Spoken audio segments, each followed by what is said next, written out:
sa Ironman, ang hinahangaan po naming pinakamagaling na Pangulo ng Pilipinas, PRRD, Digong, Mayor, isang magandang umaga po sa inyong lahat.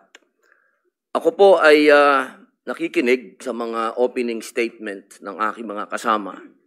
Sila po ay mga batikan na senador, mga abogado, mga kilala na po na nagbibigay ng point of view sa legal na usapin. Ang akin pong pahayag ay naratibo ng isang convicted criminal. Ako po ay convicted. Ako po ay nakulong. Ako po ay nabuhay kasama ang mga kriminal sa Bilibid. At kilala ko po ang underworld.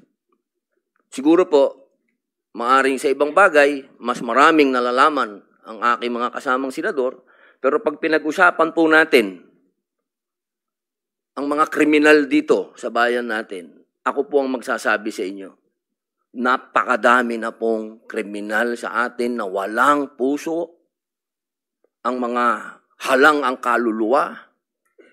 Napag-usapan po natin ang mga biktima ng sinasabing war on drugs, pero hindi po natin napag-usapan ang mga biktima ng mga durugista. Kung paano pinapatay ang kanilang mga anak, pinapatay ang kanilang mga asawa, pinapatay ang kanilang kapitbahay.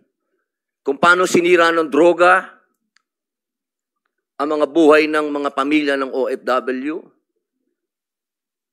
Kung paano po sa loob mismo ng Bilibid, kung saan po ako nakulong ng 3 taon at ginawa ko pang pelikula ito. Ang pangalan po ng pelikula, maaari niyo pong panoorin, Hari ng Selda. Dito po ay binunyag ko na sa loob mismo ng Bilibid ay nagluluto ng shabu.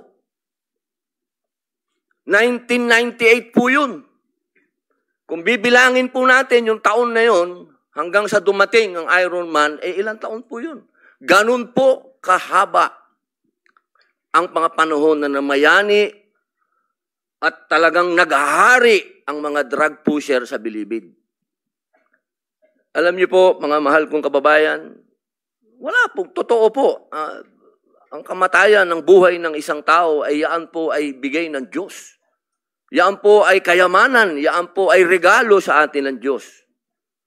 Pero, mga mahal kong kababayan, ang ating pong bayan ay nasa bingit ng napakalaking kapahamakan. Kung hindi po tatitindig ang ating kapulisan, kung hindi po tatayo ang ating mga law enforcement, tayo po ay tatalunin ng mga sindikatong naghahari na nagluluto na ng mga droga kung saan-saan.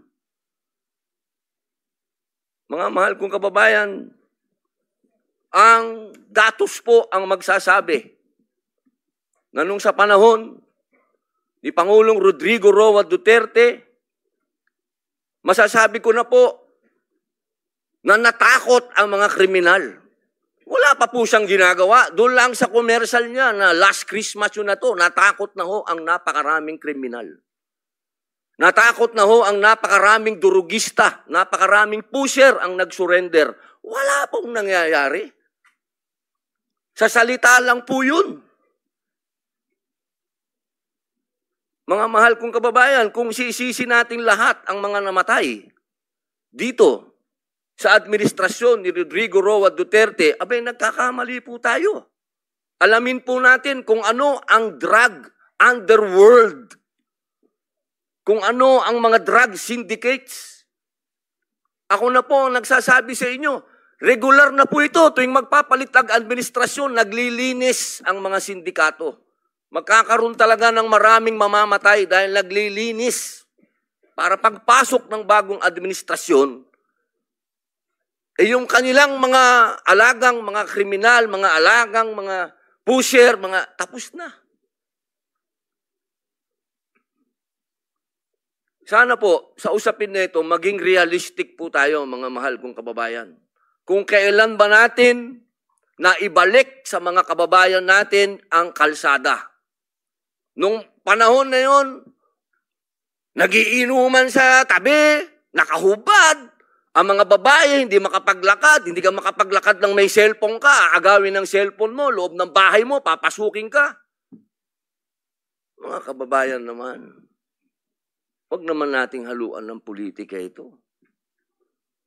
May mga bagay dito sa mundo na kailangan maging realidad tayo. Buong mundo, problema ang droga.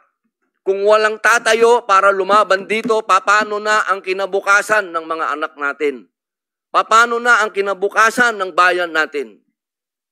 Kaya sana po ang inihiling ko sa lahat dito sa pagdinig nito, iwasan ng politika at tingnan po natin kung saan talaga tayo tutungo ang bayan natin.